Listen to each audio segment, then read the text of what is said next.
Welcome to the middlemen of jurors, where influence meets impact and the unseen forces shaping our world come to light. On this episode of The Middlemen, we would be unraveling and dissecting the complexities surrounding policies, economy, and justice. Join me to welcome our esteemed jurors, Juror Olajumoke Alawode James. We take a deep dive into a jungle justice and the sanctimonious response of politicians in this retributive violence in a case titled Nigerian Politicians, Hypocritic Oaths. Juror Kingsley Bassey is here with his case titled Paris Visit. Tinubu, another Buhari, where he will be reviewing the president's frequent foreign visits and in turn comparing it to the last administrations.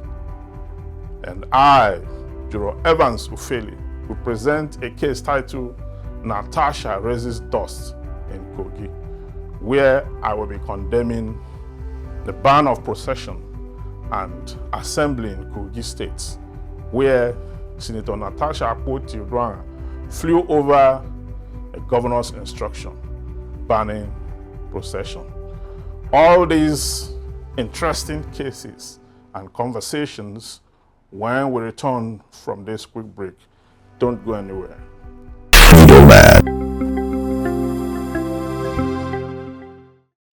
Thanks for staying with us. My case, Natasha Raises Dust in Kogi. A recent remark by the Kogi State Commissioner for Information, Kingsley Fanwo, last night regarding the potential arrest of Senator Natasha Akpoti-Uduaghan over her alleged violation of the Governor Usman Ododo's ban on procession raises serious questions about the balance between governance, public security, and constitutional rights in Nigeria. As the commissioner indicated, the decision to arrest individuals, especially a notable political figure such as a senator, lies within the purview of security agencies. However, this assertion must be framed within the broader context of constitutional rights and the importance of peaceful assembly. The Nigerian Constitution, specifically Section 39, enshrines the right to freedom of expression, which includes the right to peaceful assembly and express dissenting opinions. This right is not only fundamental, but also vital for the functioning of a healthy democracy. It allows individuals and groups to voice their concern, advocate for change, and hold leadership accountable. Therefore, any directive that seeks to stifle peaceful assembly raises potential human rights violations. While security agencies are tasked with law enforcement and maintaining public order, it is crucial to emphasize that their operation must be guided by the rule of law and respect for constitutional rights.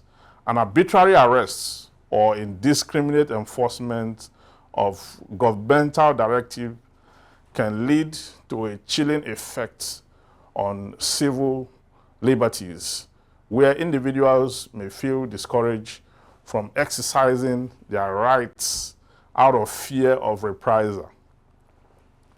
This could undermine the very essence of democratic governance. Moreover, the distinction between peaceful assembly and incitement must be clearly delineated. Peaceful protest and procession are integral forms of expression in a democracy.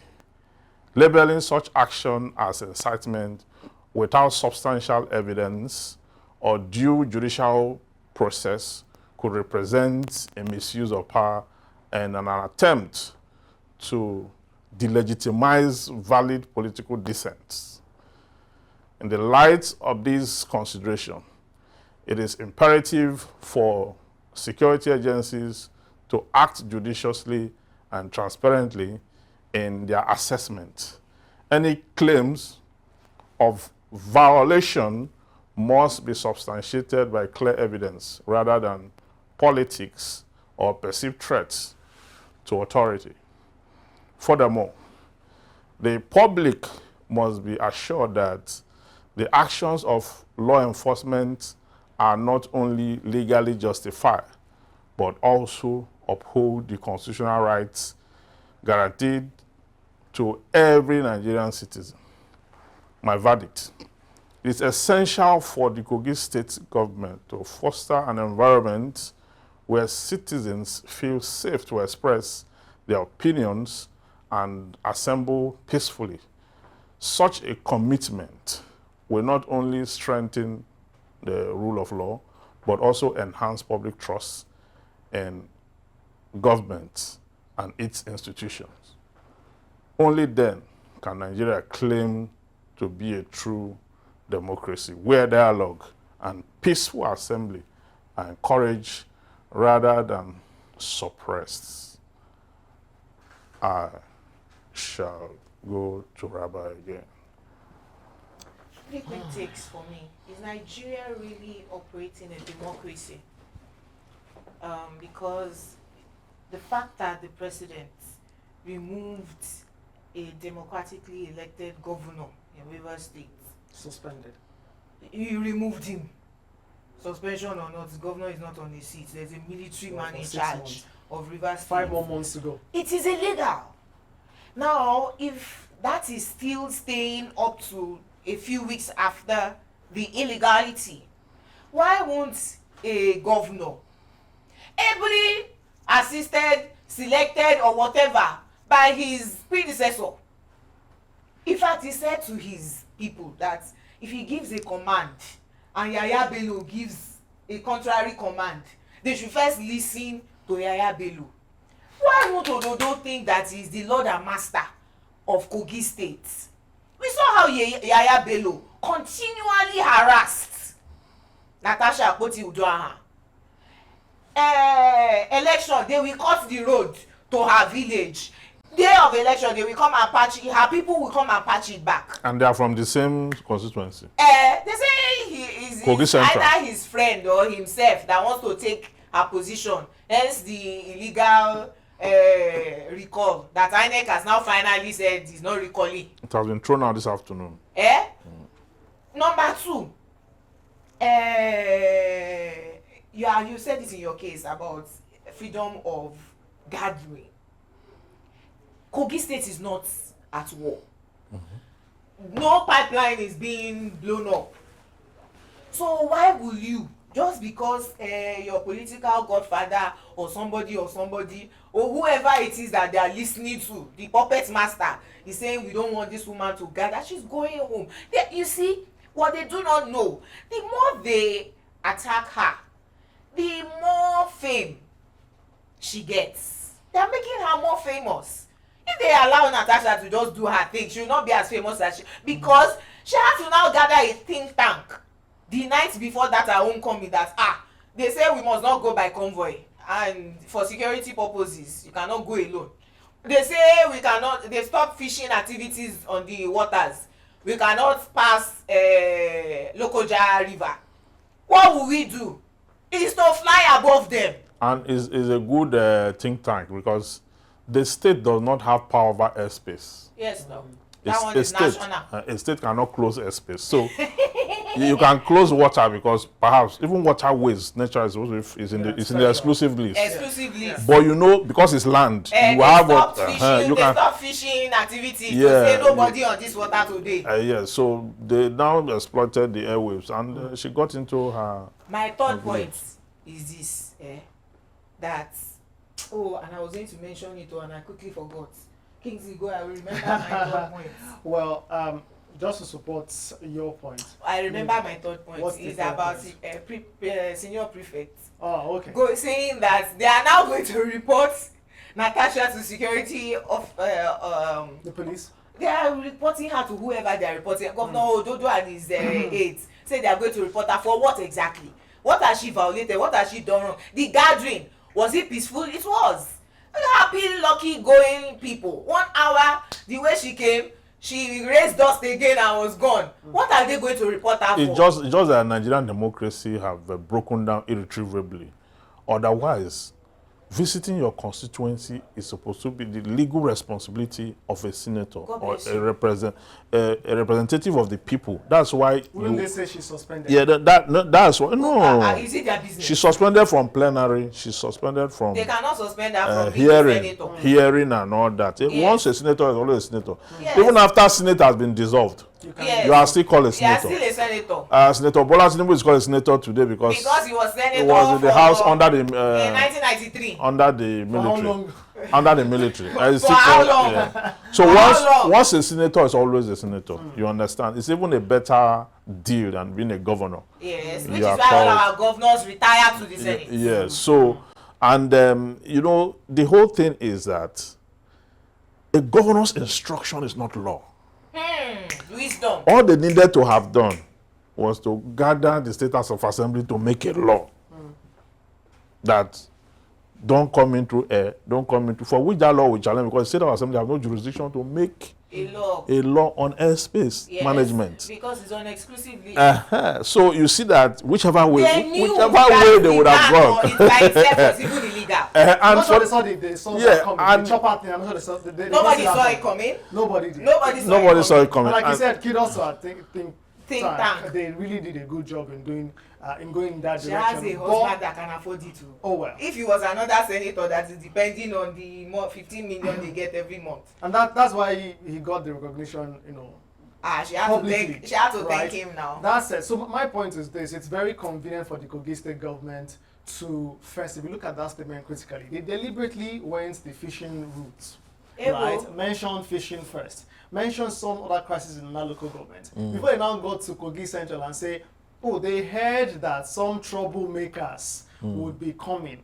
If it looks like a well-scripted, statement, go this route, go that route, then come back to your main point and But say, we're not this is the reason why we're doing We're this. not entertained. And then this is, again, it is convenient that state governments continue to, and governments in general continue to go this route. Yeah. Remember the protest, the October 1 protest 2023? Yes. And the judgment from the courts in Yes. Lagos State to stop the protest? Yeah, to stop the these protest, things, yeah. These things just come sometimes days before or the morning of the protest. And then you want to scuttle the process that will be peaceful. That And- planned that for will not- weeks. And you see, every time the government make an attempt, not seen any proclamation reduced into an official state gazette, wherein a governor is condemned therein that he destroyed the State House of Assembly and never built any, that he stopped the functioning of the legislature in the state. That's what the president did. But in that, Illegitimacy on yeah. illegitimacy. So on that same proclamation, he did not mention his own minister, Wike, who was the one orchestrating all the crisis that was going on in Rivers State. And the lawmakers themselves, who were unyielding to peace, who woke up one morning and defected to another political party. Look, Governor Fubara is not somebody that I really love like that. But when you see the truth, you will say it, right? Supreme Court said he should go and present his budget, right? To the To larger... the State House of Assembly. People who are elected to represent the people. He approached them. The people he didn't want to work with, he approached them. They sent him out of the State House of Assembly. They locked him out. Now, when the president wanted to declare state of emergency, he's accusing the governor, not accusing the people who locked him out. In the proclamation. Okay. God. If you did not understand this proclamation when he made it, during his birthday, he was now saying to Vicky, although they are telling us that anyway, the videotape we saw, they're saying that it's not correct. That's another controversy. But we heard him say to his minister that if he does not produce Abuja for him in the 2027 election, Wait, who said that was incorrect? no, he made that statement. Some persons came out and said it was But AI they or said something. because There's a controversy that Wike, he wasn't present at the birthday, right? He's not being on public game. And we have not seen him for some time. There's some controversy about him not being available. But a clip now came out where he was presenting a card to the president. There's also controversy that clip is not recent. But anyways, the president sent to former Governor Wike that if he does not produce Abuja for him in 2027, he will sack him. Does Wike have capacity? Is Wike from Abuja? Did Wike not produce Rivers State for him in 2020? Wike is from Rivers State. Wike was a governor in Rivers State. He could also everybody. But when you now give him the tax of Abuja for him to produce it for you, it's a Hokulan tax. And you know the funny thing. But you already know that Abuja by default don't never vote for their president. So that's what I wanted to say. That that's why the president said that. But back to the Natasha story, I think that that Natasha's homecoming is a strong warning to the Kogi State government, to the leadership of the National Assembly, the Senate, and indeed those who oppose a strong warning from the people. Yes, and even from Natasha's camp. Yeah. That be careful of this woman. Exactly, to recognize that, you know what they say, that you can't fight grace. Right? This lady seemed to carry some sort of grassroots support. We saw that when she contested governorship. We saw that when she contested even this electoral. Except that grassroots mobilization and support does not produce governors. Oh well. Just to deflect your... Yes, my point though is the fact that when the people stand behind someone, it's difficult for you to really give that person legitimately. Yeah, that's true. But when the people stand behind someone, the people should make an effort to clean up INEC, because INEC is a bridge Very true. that disappoints the candidate and the people. You understand? Because the elite on the other side, the demons on the other side, always have a way of infiltrating INEC. You know, and then use INEC against the people. To help this conversation, if INEC wanted, because Natasha had to also call out to them. Yeah. You know, those there are 250,000 forged signatures. They could have gone ahead. I mean, we've seen INEC declare. Yeah, no, but you see what they did there? The constitution said 51%. Plus one. Those, plus one. Those who went there, that's the 51 I'm talking about. 50 plus 51, one. Yeah. 51, So when they went out, the people they sent out are not the people who read the constitution. They just went out and were looking for people. Anybody. Just come. Empowerment, we'll give you empowerment. Sign here, put your name. Anybody. So, but when it gets to the time to verify and the verification, they will not have their signature and their many of the names, people who wrote their names because they look for empowerment, many of them did not even vote. Many of them. No, does the constitution say they have to be the people who yes. Registered voters. No, registered voters. Wait, as far as you are registered, Hold on. I'll give you the law now. Yes. Section 110 of the Constitution. The number of persons who voted for her, who donated their allegiance and mandate. 51% of them must sign to pull that mandate away from her. Before you can have her recalled. And not only that, even after they have done that, and they have done his part, they will see something to the National Assembly to give it a vent. You understand? That was why it's almost impossible. It's impossible. You cannot recall anybody. 51% of those who voted for that candidate or registered voters of the registered voters in that constituency. No, the number of people who voted. See, after every, I don't have a copy of the constitution. I would have read it out to you. After every election, every one of them will score a particular number of votes cast during the election. Now, those persons who are registered voters who voted for a candidate, you must have 50.1% of them signing against their votes. Practical example. 3 of us ran for Senate. Right? You have to stand. So it's very important to understand this. Yes. So I got 50 votes. You got 100. He got 70. The 100 that voted for him, not the 200 voters. No, not the 200 voters. The 100 that voted for him. 5.1%. 51 of them is what is required. Was now signed that we are calling him back. It's not anybody. Pull back our vote. This one. So the ones who voted for me and Kingsley cannot even recall you. Yeah, those people even went outside the senatorial district. They went to another senatorial district Ah. to look for anybody that's available. You understand? Kogi And Central. then brought 6 bags of signatures. And then you can't pull it down. That's why INEC told them that this thing has failed already. And apart from the fact that it failed on the basis of the fact that it was not accurate, it also failed because fraud was inferred. Yes, no, we from saw it. the videos now. So that fraud too would have foiled the process. It would have Natasha called passed. out the fraud. So Again, this is a strong warning, and I think that authorities have to be careful. Those who continue to oppose Natasha, they have to be very careful. Again, let's do the right thing. So we'll go on a short break, and when we return, Jumoke will be presenting her case titled Nigerian Politicians' Hypocritic Oath. Do stay with us. And thanks for staying tuned to the middleman. My case, Nigerian politicians' hypocritic oath. Doctors have sworn to the Hippocratic Oath, a foundational ethical standard for physicians emphasizing patient care, confidentiality, and avoiding harm. It seems Nigerian politicians, however, have sworn to what I call the Hippocratic Oath. That's the hypocrisy of condemning killings only when committed by people we adjudge as lesser citizens. Northern leaders and elites suddenly found their voices to condemn the killings of 16 Fulani herders, hunters, killed when arms were found on them by vigilantes in Urumi, Edo State, after a tip-off and one of the hunters stabbed a vigilante who was searching their vehicle. 1. Preacher Mrs. Eunice Mujisola Olaole was allegedly killed by religious fanatics at the early hours of Saturday, 9th July 2016 in Kubwa, Abuja, for preaching on the streets. 2.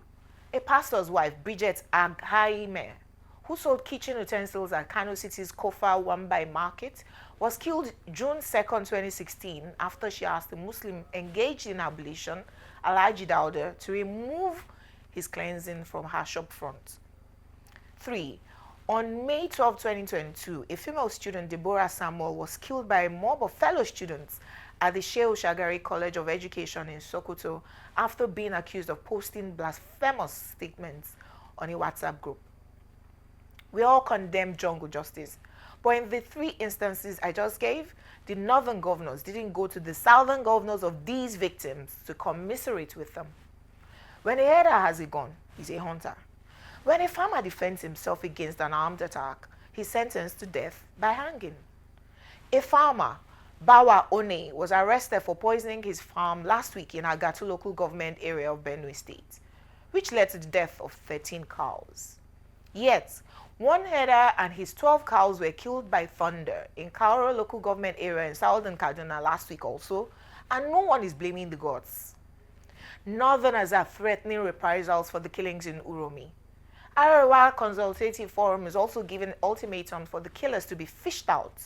Northern elites are criticizing jungle justice now, but they didn't criticize the lack of government response to the crimes of these marauding herders over the last 10 years. Hypocritically, they claim Deborah's killing was within their religious rights.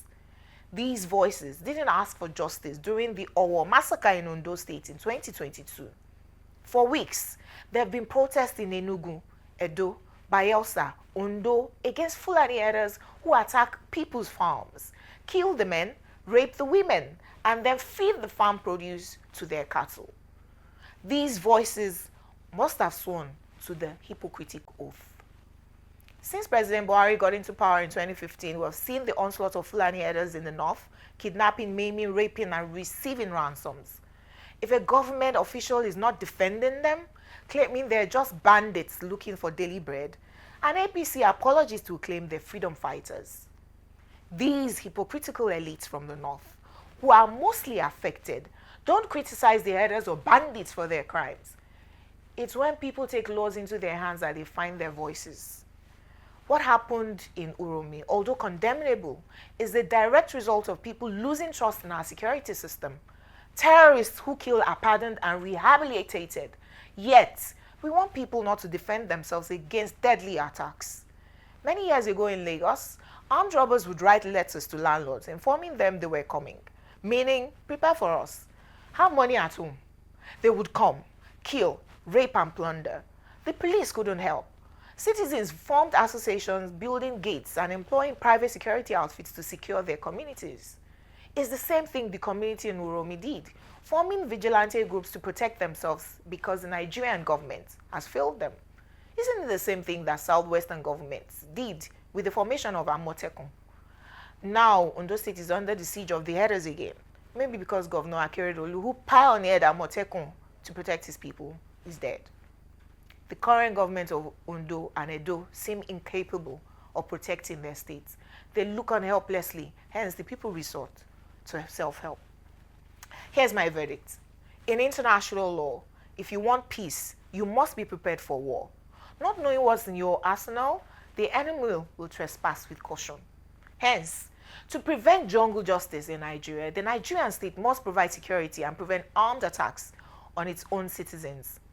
But when the Department for Security Services, DSS, is asking citizens to defend themselves, we cannot and must not criticize people for how they do it. This is very contemporary. I mean, the farmers' headers clash is one case that has been with us for too long, and so many lives have been lost as a result of this. Unfortunately. Yeah, unfortunately. And we cannot say this enough that when you call the headers hunters overnight, I don't understand the way the journalists are coining this. Many of them are scared of the Fulani. They want to be politically correct. So all of a sudden, so all of a sudden, these headsmen have become hunters that carry AK-47 have become hunters. All of a sudden. Because the Urumi's case, there's something I know about the Fulanis. They are nomadic in nature. Yep. And their nomadic acculturation is not for hunting games. It's for rearing existing cattle that they have. They don't hunt.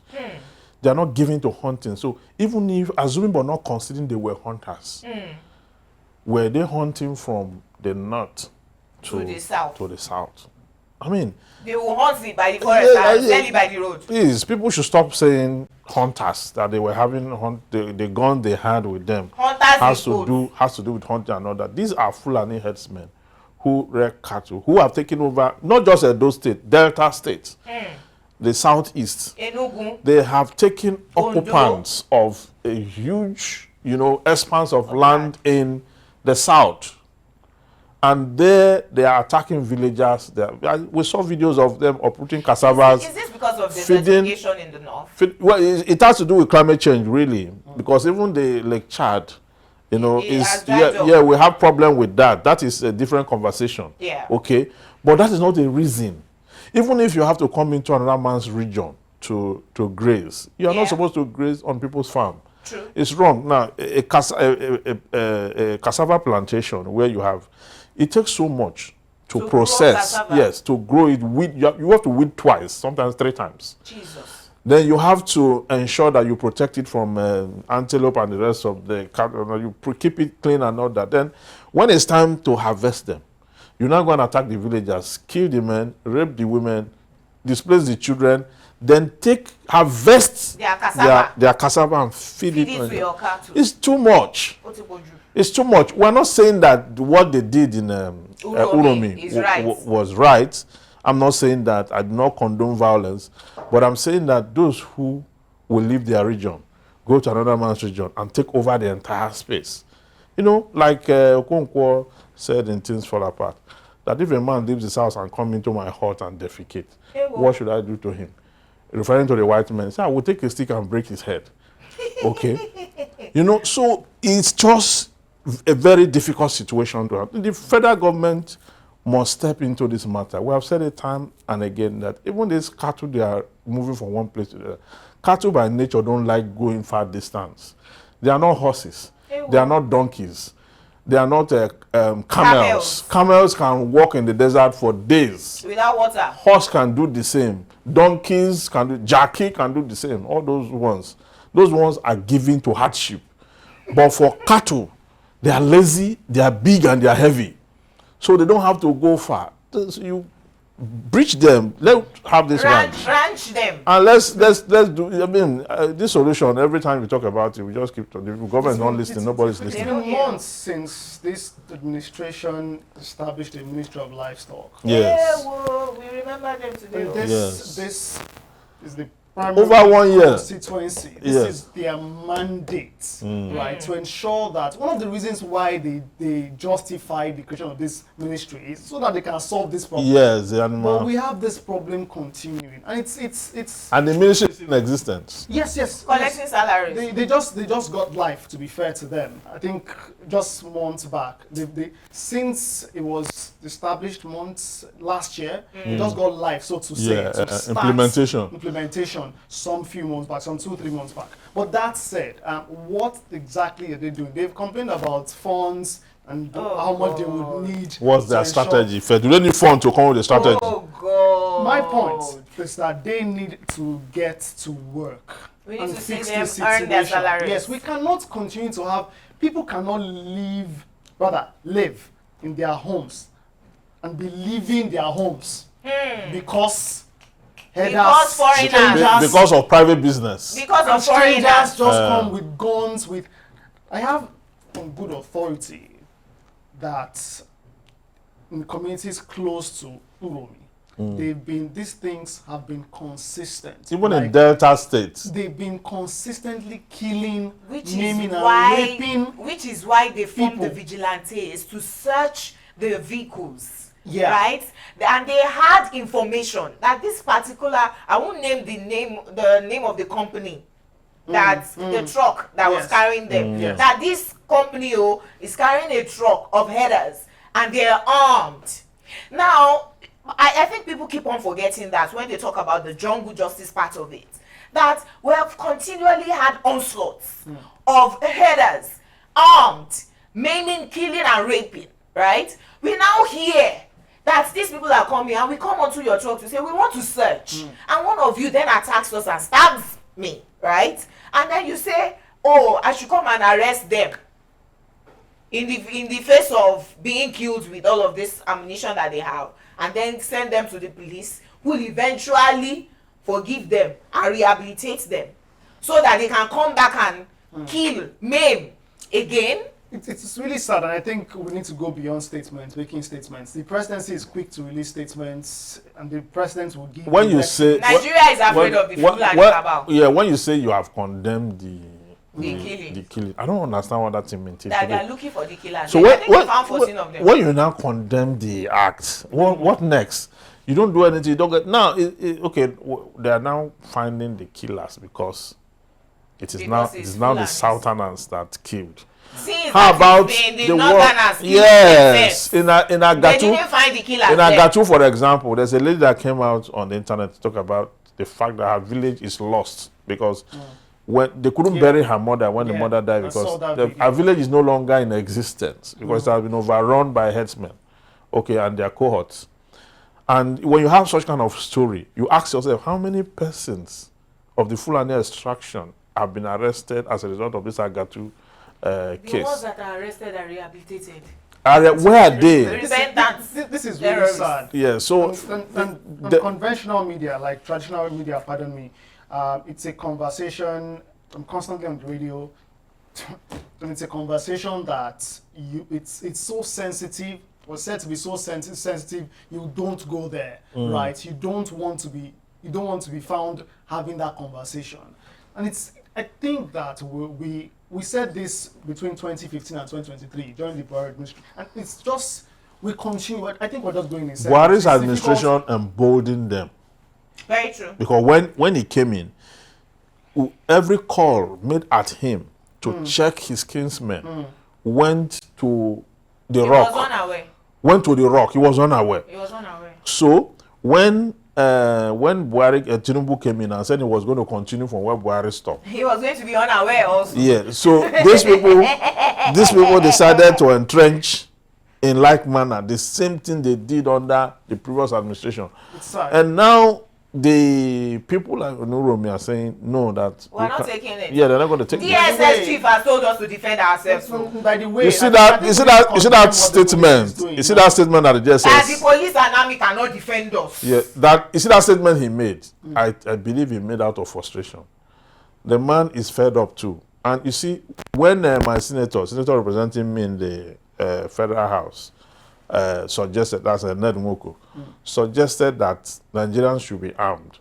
I was among those who condemned what he was saying, because I mean, why should you be saying that a lot of people would die? But now that DSS is telling us to defend ourselves. I'm just coming. I came back 2 days ago from Atlanta, Georgia. Everybody is armed in Atlanta. A woman shopping have a gun in her purse. Everybody is armed.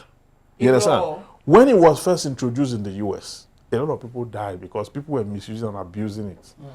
But today, everybody behaving themselves. Yeah, it has become now norm. A statecraft that before you match me 2-3 times, I will gun you down. And before you come on me, you know, I'm prepared for you too. So the society now looks very calm. Nobody fights.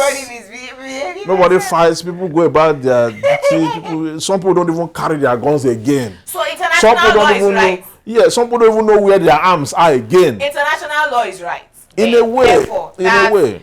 To get peace, you must be prepared for war. Yes. I don't know about Nigerians carrying arms. I'm not sure I want to be carrying guns to the supermarket. Because the DSS chief has told us to defend ourselves. Maybe we cannot truly condemn the Uromis for defending themselves. That thing he said is not enough. We should defend ourselves. Let him provide means and documentation and licensing for us to be able to defend ourselves. The process of getting and license. And then we'll take it to the National Assembly to go and make it a law. This conversation will not end here. You can send us a comment. But we'll be stepping away for a quick break right now. Do not go far, because when we return, Juror Kingsley will present his case titled Paris Visit, Tinubu, Another Buhari. Please stay with us, we'll be right back. Many thanks for staying tuned. This is still The Middleman. My case, Paris Visit, Tinubu, Another Buhari. See, leadership is about presence, about accountability and direct engagement with the people. President Bola Tinubu has again decided to embark on a 2-week work visit to Paris. In less than 2 years, Nigerians have watched their president wave goodbye to them 5 times. He leaves for Paris, France from the entrance of the presidential jet. It started less than 1 month after his inauguration in 2023. Yes, June 20, 2023, he departed Niger for Paris on a what's the presidency called work visit. January 24, 2024, it was called a private visit. August 19, 2024, that was called a brief work stay. November 27, 2024 was called the state visit. And February 6, 2025, that was a private visit. Well, the most recent, the one which has prompted this conversation, April 2, 2025, it's called a short working visit, and it's for, 2 weeks. Now, this bears an uncanny resemblance to the frequent foreign trips of former President Muhammadu Buhari. Well, the president did promise that he was going to continue where Buhari stopped. That's the quote there will be, by the way. Anyway, this raises concerns about whether history is repeating itself. The rationale behind this trip, the president says, to assess mid-term performance and strategize for national development. That sounds like we don't have an infrastructure to host the president for a secluded time for reflection in Nigeria. Well, the president will govern from Aso Rock, the Paris annex, for the next 2 weeks. Choosing to govern from abroad while citizens at home face economic struggles, insecurity, and declining public services create a leadership disconnect. Moreover, the economic implications of such trips cannot be overlooked.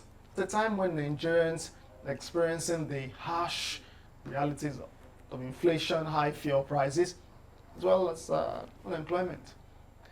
This optics, when extended stay in a foreign country, reinforces public distrust about leadership priorities. A government committed to cutting costs and prioritizing the people should lead by example, ensuring that taxpayer money is used judiciously. My verdict: leadership must stay with the people. Nigeria cannot afford another era of absentee leadership. If Tinubu is to distinguish himself from his predecessor, well, he said he would continue. But yeah, if we're going to distinguish President Tinubu from former President Muhammadu Buhari, he must prioritize governance that is people-centered, accountable, as well as transparent.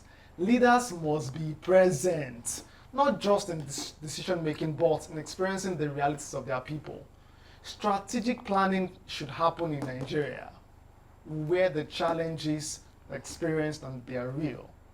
In fact, we need a state of emergency on foreign trips. 3 things quickly for me. 1, and I sound like a broken record even to myself, democracy is not working for Nigeria. Because if you compare what is happening in Burkina Faso with Alhaji Ibrahim Traore and what our democracy is doing for Nigerians, they're, yonks apart. We are not enjoying any dividends of democracy here in Nigeria. And Traore, while speaking to his people, said that we're in a military regime, we're not in democracy. Meanwhile, all of his policies have been geared towards enriching the Burkinabes. Secondly, you have not even counted the unofficial trips, where he officially goes to United Nations General Assembly, but branches in France. All those ones have not counted. They are counting 5 official trips. He's going on working visits while the people are suffering. Which kind of government? Most presidents in democratic nations, right, when there's a crisis at home, if they were abroad, they return home immediately. Ours, nothing concerned them. They burned 16 people yesterday. Oh, there's fire on the mountain in Uromi again. Oh, Agatu in Benue State is nothing concerned. Nigerian presidents, right? They come to enjoy themselves too. It's not to come and solve anybody's problem. If your problem is solved by the way, you are blessed. But I'm here, it's my turn to just come and enjoy myself, be flanduring everywhere. The third and last thing for me is the point you made about accountability and the people holding governments accountable. Leaders will do what they can. Absolute power corrupts absolutely. Except the people stand up and say, no more. Enough is enough. I used to complain about the astronomous salaries that senators earn. And one woman leader in APC called me and said, if it's you that they are paying 15 million, will you be complaining? And I said, it's true. I will not be complaining if I'm earning 15 million also. But you cannot be earning 15 million and the child right next to you is out of school, does not know what they're going to, where they're going to get their next meal. That's injustice. You cannot be rich leaders serving poor people.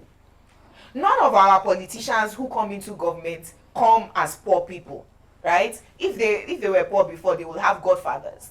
Now you have come to serve poor people, and as you get into office, your first thought is to enrich yourself. That poverty mentality, grabs at them. Everybody is just doing what they can for themselves and their immediate family members, and not thinking about what's happening when Nigeria's economy is at its worst, when insecurity from the north has moved to the south. There are pockets of protest all over the south, shouting, the headsmen are killing us, oh, they are invading our farms. Oh. The president says, I'm going on a working visit. Climbs his private jet straight to Paris. The absentee leadership that we're talking about is enabled by the people. Oh. Okay? Because if the citizens, section 14.2 of the 1999 Constitution, says sovereignty belongs to the people, through which government derive a legitimacy. The security and welfare of the people shall be the primary purpose of government. Now, the people for which the essence of government is Yes. are unable to restrain their leaders from not only consuming alone the Commonwealth, Ewo. but also deserting them at every point in time when leadership is required and needed. Leadership in Nigeria is uninspiring. It is just a case of taking a poisonous leaf to a purification feast. The leader is just there as a figurehead to do As it incalculable, pleases. incalculable damage on the citizens. Oh. That's exactly what's going on. These are leaders who will take foreign trips to go and treat themselves abroad at the expense of the citizens who have not eaten for days. You know, well, God help you as a Nigerian citizen that you fall sick. Ew. You are gone already. And the sickness pass malaria. Because if You are it's still malaria, you can take a go. You are gone already because Ew. because the leadership don't care whether you are dead or alive. Okay, just like when Buhari traveled that the other time and 100 stayed and stayed 90 days in In the our UK. aircraft was packed at the Permanently. United Incurring death. United Kingdom hangar for days, for months. You understand? And when he came back, there was this lady that wrote in Punch when people were complaining. Somebody said that how it's about health. Why will you say that about the president? She now wrote that, why won't I say that about a president who does not care whether I live or die? Very true. You understand? He takes the Commonwealth to go and treat himself. Exactly. Then he turns around. So To tell us about his own Nigeria is a dead horse. Can I cite one case, right? This guy, APC apologist. If you condemn APC like this, he will come from the other side and come and fight you on X. We had abandoned him to his minionship and his worship of his gods. Husband of one wife and 2 children. His wife was pregnant, about to deliver. Go to the first hospital, they were rejected. Why? Because they said, Oga, this woman is a hard labor. Deposit 500,000. Oh, that guy. He now started shouting on X that they rejected his wife. He now did video where they were carrying her from that hospital to the second one, which was a distance, because this video was about 5 minutes and he was begging her, would you me? Look at my face, don't die. That woman died. Guess what? We were now fighting ourselves in his comment section. Pity him now. He just lost a wife. What's he going to do with 2 children? Yeah, pity his mental health. When people were saying, Oga, when other people were complaining about this government, you were the one telling them to shut up. So you did not even have 500,000 in your account for 9 months. Because this pregnancy did not just fall on you. You were fighting people who were asking the government to do well. The people who are most impoverished in our clan are They are the ones who defend and the the one that politicians. defend the politicians. Because you know, it was Isaac Newton that said 2 things is permanent in life. One, that is life itself, and the second is stupidity. Ewo. You understand? So people have acquired stupid skills. Okay. No, but you said For that what- Nigerians are in love with their poverty. Well, yeah, that is what they do. The moment they find opportunity to pull out from their ordeal, when they remember their fellowship with poverty, they stay at that brink We and run back. thoughtlessly they will go back to embrace poverty Jesus. because it's like their article of faith. Ew. They are not able To be to. beggars. Well, yeah, because I've So seen. go and knock on the doors of the politician and job. I have seen Rakalede. how this country have moved from, how the masses have moved from one level of exodus to the other, where they are at the brink of making a change, they go collect gratification. Ew. Some of them will collect stomach infrastructure, some will collect whatever it is they collect. Then they will turn against the protesters. A country where government can willingly walk on the street and gather citizens, give them money to go and disrupt protests, is a country that cannot change. If you don't come to a uniform purpose where everyone have a rationale to defend this, to stand against what is wrong, where people can go behind and collect whatever is they Sir. collect, fight against the cause that they're supposed to fight for. Juro, We're not going anywhere. when 50% of your population is in abject poverty, remember that survival is the basic human instinct. We will collect that 5,000, that 2,000 first. I will buy Gary. That's where the Before problem. I even ask you, what's this your placard No, even no, no, saying? no. That's where the problem starts from. If you had seen the movie The Last Samurai, what happened in The Last Samurai was that the government, the few samurai who were left, because they used to be from a descent of philosophers, they opposed government and the rest of that. The few who were left, the government wanted to eliminate them so that there would be no opposition to governance. The few of them were, cajoled on many occasions, before the final war was declared. And on the day of the battle, the government army were coming this way while the samurais were coming towards them. The samurais were few left, but they kept on until all of them were brought to their knees. Do you know the moment the last samurai himself fell and died, the soldiers shooting them, pull off their clothes, pull off everything they had, knelt down and worship them in death. Sometimes you have to, see, certain situations have to come to an end. And that was a redefinition of Japan you see today. When they say Japan is a first world, that activity is what created it. Japan would have been like any other country in Africa. But today, Japan is one of the most successful countries in the world because of that sacrifice. Nigerians are not ready to die. I don't think Nigerians are going nowhere. are ready for that. And I think that it's about time that the presidency, the communication team of the president, tell Nigerians the truth. I think because of the backlash the former administration of Muhammadu Buhari had with the frequent medical That's wishful trips. thinking. They're not going to tell you any truth. Oh well. They are not. I think that we need to hold them accountable. Demand What's work visit or working visit or some He's going to private see his visit? fraud. What is that? You think we don't know what's going to What do? is that? He's Like going it to feels see like his, we know who every is four going to market visit days now. these days we hear some work visit.